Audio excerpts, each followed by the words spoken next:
الحمدللہ رب العالمین والصلاة والسلام علی سید الانبیاء والمرسلین وعلی آلہ واصحابہ اجمعین، اما بعد۔ حصار کے لیے بہت سارے اعمال مشائخ اور بزرگوں نے ارشاد فرمائی ہیں، اور میری بھی کئی دروسات ہے حصار کے متعلق، مگر آج کے درس میں جس حصار کا میں ذکر کر رہا ہوں وہ حصار قرآن پاک کی آیات پر مشتمل ہے، اور جنات کے شر سے، انسانوں کے شر سے، حیوانات کے شر سے، چور اور ڈاکو اور رہزنوں کے شر سے، یہاں تک کہ جادوگروں اور جتنی بھی سفلی اعمال والے ہیں ان کی شر سے حفاظت کے لیے یہ 16 آیات ہے قرآن پاک کی آیات حفظ۔ انشاءاللہ حصار کے متعلق کبھی آپ کو پھر شکایت نہیں ہوگی۔ بہت سارے لوگ جو رابطہ کرتے ہیں اور وظائف پڑھتے ہیں تو کبھی کبھی یہ شکوہ بھی ان کی طرف سے آ جاتا ہے کہ ہم نے تو حصار کیا تھا،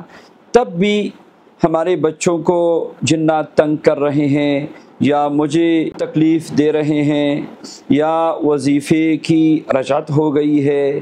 تو انشاءاللہ یہ شکایت پھر نہیں ہوگی اگر آپ ان آیات مبارکہ کو پڑھ کے دم کریں۔ بلکہ بعض مشائخ اور بزرگان دین کو میں نے دیکھا ہے کہ او مریض کو کسی بھی قسم کا مریض آئے، او مسحور ہو جس پہ جادو کیا گیا ہو، او جناتی مریض ہو، او کسی اعصابی کمزوری کا، جسمانی کمزوری کا، یعنی یہاں تک کہ لا علاج بیماریاں ہیں، شوگر ہے، کینسر ہیں، اور جتنی بھی بیماریاں ہیں، انہی آیات مبارکہ سے مریض کو دم کرتے ہیں اور اللہ تبارک و تعالی مریض کو شفا نصیب فرماتے ہیں۔ آپ بھی اس پر فتن زمانے میں ان آیات مبارکہ کا ورد کیا کریں۔ یہ 16 آیات ہیں قرآن پاک کی جن کو آیات حفظ کہا جاتا ہے، تو آپ اپنے آپ کو بھی دم کر سکتے ہیں، روزانہ ایک بار کرے یا صبح و شام کرے۔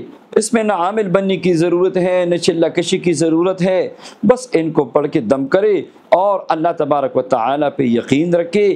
اللہ کا کلام حق اور سچ ہے، انشاءاللہ ہر شر سے حفاظت ہوگی۔ بلکہ دنیاوی شرور تو کیا، قرآن پاک تو صرف دنیاوی شرور سے نہیں، اخروی شرور اور اخروی جتنی بھی تکالیف اور مصائب ہے، انشاءاللہ اس کے لیے بھی قرآن پاک شفا ہے اور برکت ہے۔ اور بہت سارے لوگ جو ہیں مندرا وغیرہ پڑھتے ہیں، جو ہندی زبان پہ مشتمل کچھ کلمات ہوتے ہیں، وہ حصار کے لیے بھی پڑھتے ہیں، یا اپنی حفاظت کے لیے پڑھتے ہیں، یا بچوں پہ پڑھتے ہیں، یا مریض پہ پڑھتے ہیں۔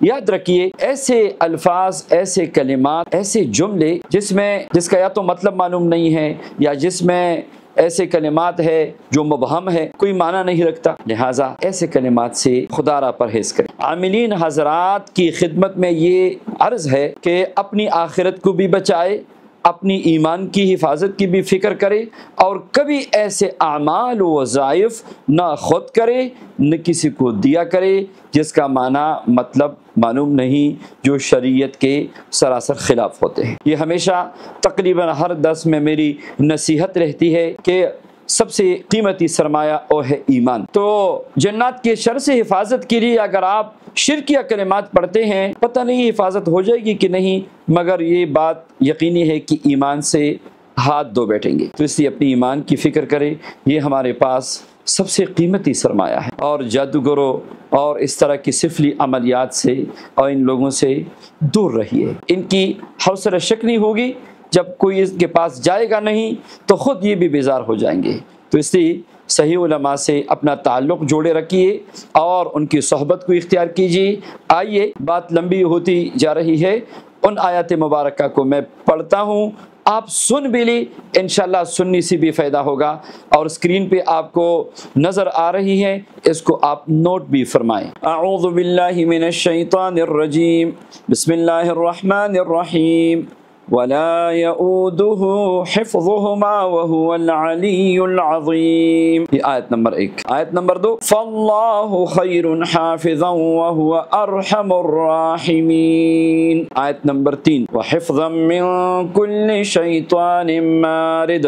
آیت نمبر 4، وحفظا ذلك تقدیر العزیز العلیم۔ آیت نمبر 5 وَحَفِظْنَاهَا مِن كُلِّ شَيْطَانٍ رَجِيمٍ آیت نمبر 6 إِن كُلُّ نَفْسٍ لَمَّا عَلَيْهَا حَافِظٌ آیت نمبر 7 بَلْ هُوَ قُرْآنٌ مَجِيدٌ فِي لَوْحٍ مَحْفُوظ آیت نمبر 8 وَيُرْسِلُ عَلَيْكُمْ حَفَظَةً آیت نمبر 9 إِنَّ رَبِّي عَلَى كُلِّ شَيْءٍ حَفِيظٌ آیت نمبر 10 لَهُ مُعَقِّبَاتٌ مِّن بَيْنِ يَدَيْهِ وَمِنْ خَلْفِهِ يَحْفَظُونَهُ مِنْ أَمْرِ اللَّهِ آیت نمبر 11 إِنَّا نَحْنُ نَزَّلْنَا الذِّكْرَ وَإِنَّا لَهُ لَحَافِظُونَ آیت نمبر 12 وَكُنَّا لَهُمْ حَافِظِينَ آیت نمبر 13 وَرَبُّكَ عَلَى